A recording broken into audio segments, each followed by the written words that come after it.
let's do a Q&A. I'm gonna get ready for the day and just do quick, basic, like everyday makeup. And I wanted to do a little Q&A. I asked you guys if you had any questions over on Instagram. So I'm gonna dive into some of those questions in today's video. So let's go ahead and start doing our makeup and we'll jump into these questions. So the first question is it hard to maintain a YouTube life? Wait, I read that wrong. Is it hard to maintain a personal life with a YouTube life? So that's the first question. And honestly, I have to say no, simply because they're so intertwined with what I do. Like, because the content I film on YouTube, like a lot of it is vlogging. That's also like, that's my personal life. So they're so intertwined that there really isn't a separation. So to me, I don't find that it's hard to like balance the two, like a personal life and a YouTube life. But with that being said, I've also now in my like YouTube career, I've also experienced working a corporate full-time job while trying to keep up with YouTube and then having a personal life. And I'll tell you, that was hard. And my YouTube channel obviously suffered greatly once I started working a corporate job. I went from making content full-time to just making content whenever I can squeeze some extra time here and there. And it felt impossible a lot of the times. Like, it was such a challenge. But if we're talking just YouTube and just personal life, literally easiest thing ever, best job ever. I love it. I will say also that even though I have been doing YouTube videos for well over a decade, I think we're getting close to like 15 years now at this point. I've been doing YouTube for so long and vlogging for so long, but it is still so awkward vlogging in public. Like, I don't think I will ever get used to that.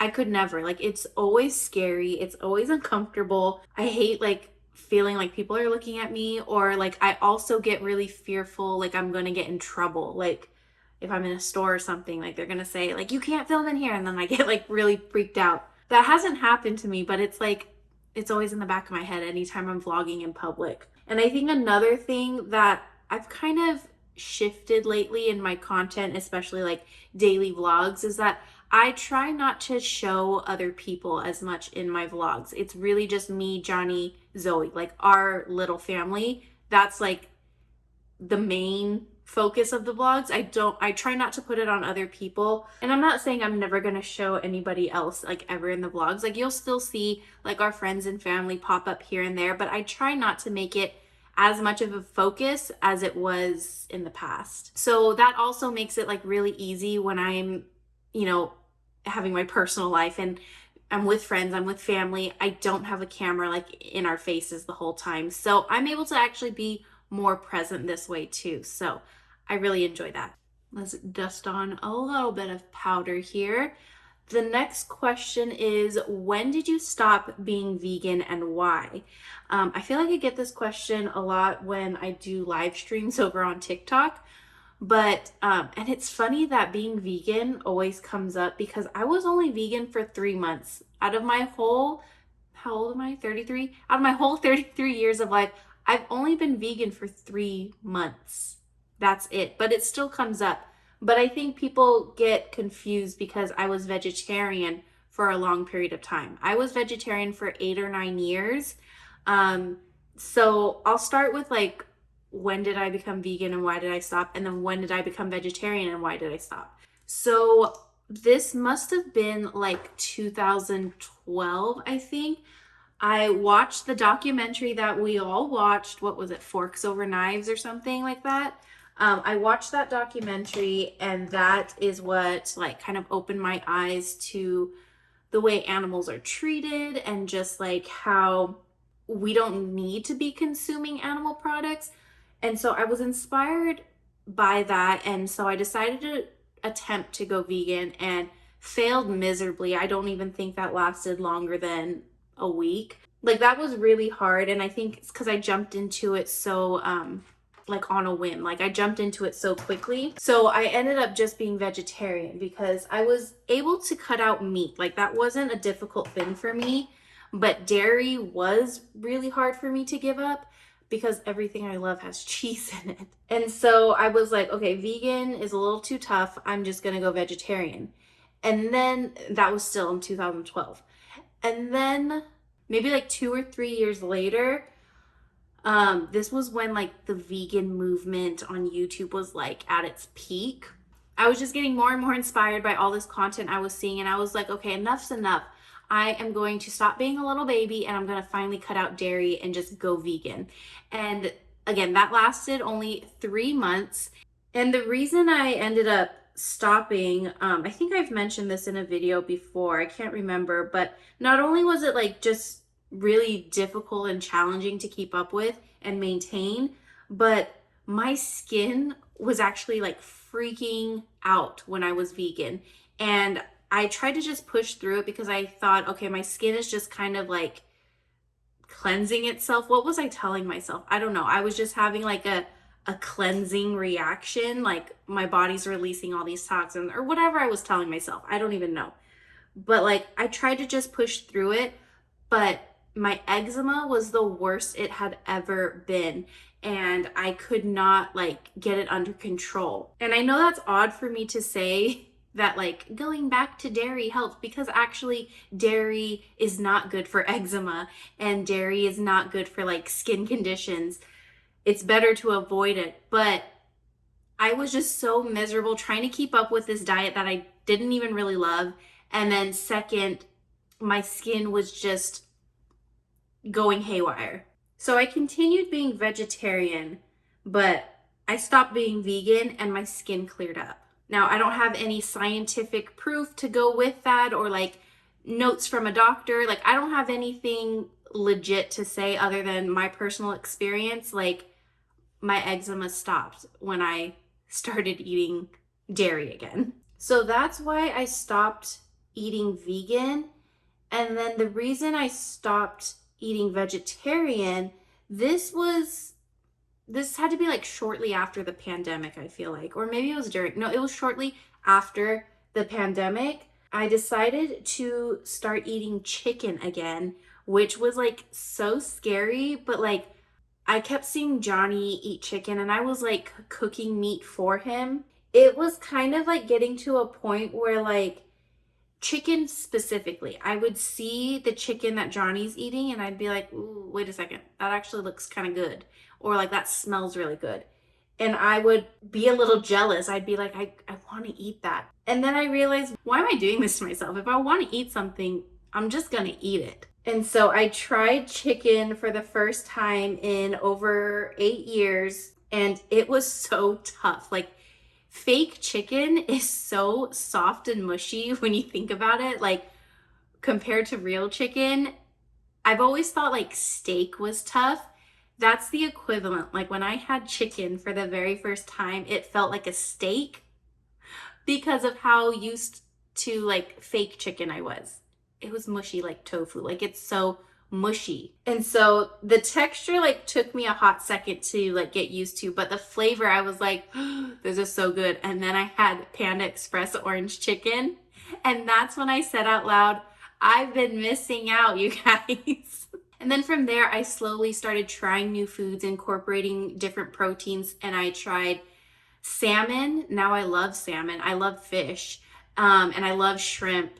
And I have eaten beef. I don't love beef. I would prefer to stay away from red meats as much as I can, but there's gonna be like situations where I can't avoid it. And for example, we went to a funeral. It was actually Johnny's Tata's funeral. And the only food being served was birria, which is a beef. And I wasn't gonna like throw a hissy fit or anything. So I ate it and I was like, okay, this actually isn't that bad, but it's not my favorite protein. So it's not something I'm gonna be like, ooh, I'm craving that and I want that, but I'll eat it and I won't throw a fit about it. You know what I mean? So that's kind of where I stand. I'm very open to like all foods now at this point, but you'll never catch me eating a steak, that's for sure. When I did the little question box on Instagram, I knew this was gonna be a top question. And of course it was. I got it multiple times, but it's when are Johnny and I gonna have kids? Now that we're officially married, when are we gonna try to have children? Like, when do we want to have children? And I've been very, very open about this, that as soon as Johnny and I get married, we are gonna be trying for kids, because not only have Johnny and I been together for a million years already, but we've also been resaving ourselves. I briefly talked about this. I haven't made like a dedicated video, but I've said it like here and there. And so in mine and Johnny's relationship, we've had so much time with each other, like for ourselves. And I feel like most couples, when they get married, oh, they want to spend the first few years like just them together before they have kids. Well, me and Johnny have been blessed to have all of this time together, just me and him. So we knew as soon as we get married, we want to start trying, which we are. And obviously we haven't like done any sort of pregnancy announcements. So we're not pregnant yet, but we are praying about it. We're trying. That's like the journey we're currently on. And we also knew that this could maybe take a little bit, because we are getting older, so it may not come as easy to us as it is for other people. And so we're not going to let that discourage us in our journey, but we're going to see it as an opportunity for us to continue growing together, growing in our faith, and building our bodies for a family. So of course that includes taking care of our health. And I wanted to give a quick little shout out to Ritual. I don't know if you guys have seen this, but this is like all over my Instagram Explore page. But they have all these different like supplements, vitamins, protein powders, like all that kind of stuff. But something that stuck out to me about Ritual is that they have a lot of like products geared towards fertility, like fertility support, prenatal vitamins, and I've heard such good reviews. So I'm actually doing the Ritual Fertility Support 3-in-1 drink mix. This is the lemon flavor. It looks like this. I don't know if you can see. I don't want it to dump out, but it looks like that. Smells so good. It's literally like lemonade. That's what it reminds me of. And that's what I have here in my little mug. But you're supposed to drink that twice a day, once in the morning and once at night. So I have been taking that. And then once I finish that, I actually am looking into trying out their prenatals, because I've heard a lot of women using prenatals to like prepare their bodies to get pregnant. So I want to start taking that, and I think that'll be really great for my body. I don't know how to explain it. Like, we are eager for children and we cannot wait, but we're also not being like super crazy focused and like counting days and like tracking this and that. We're not being super like intense about it. We're truly trusting in God's timing and plan for our lives. So that's kind of where we're at. If you see an announcement, like, yay, amazing. But if you don't, just know like we're still trying and we're still trusting and believing in God for many children. If you guys want to check out Ritual, I will leave a link down below so you guys can check them out and see all of the amazing things that they got going on. I think I have one of their protein powders like coming in the mail, so I'm excited to try some fun like fall and winter recipes with that. So stay tuned for some content around that. I'll likely post it on maybe my Instagram and TikTok. I like doing a lot of food stuff over there, or maybe my vlog channel. I haven't quite decided, but they have a lot of amazing products. So if you haven't heard or checked out Ritual yet, highly recommend you do. So click that link below. What is your favorite worship band? Oh man, this is a hard question because I love worship music, but I don't know the bands all the time. Usually I'm listening to Johnny's playlist. Johnny is so good at oh my god, sorry. Wow. Oh my gosh, sorry. I literally just kicked my tripod. Johnny is so good at finding new music. Like, that's one of his skills. He always finds the newest music and it's like always so good. And so I just listen to his playlist. I think Elevation Rhythm, not Elevation Worship. This is different, I think. It's called Elevation Rhythm, I believe. They make some great songs. I can tell you some of my favorite songs, like off the top of my head. Quiet. Oh, that song just wrecks me and Johnny. That's been a really near and dear song to our heart. And it's one of those songs, like, when you have a worship song or like a particular song and then you hear it being played and you just know like that was a little wink from God. Like that song has played up so many times for us, like in the exact moment that we need to hear it, and it makes us emotional every single time, and we just know like, okay, God, we see you, we hear you, like we're just going to be quiet and enjoy your presence and just soak in this moment. So that is one of our favorite songs for sure. I also like John Mark Patana, I think. I forget his last name. But he has a song called Abba, and it's like, it's very like indie folky kind of, but it's so beautiful. Like that song just makes me like, it just puts me in my feelings. Like I love that song so much. And there's a lyric or like in that song, it goes something like, I was made to walk in the cool of the day with you. Like, oh, it brings me back to like when God created the Garden of Eden and how he walked among Adam and Eve. Like it makes me think of that, and like usually I'm on a walk when I'm listening to this song, and it makes me want to start crying just thinking like I was made to walk in the cool of day with God, with the Lord. I was meant to walk with him. And oh, that song is so beautiful. Oh, go listen to it. Abba, go listen to that song. Oh, it's so good.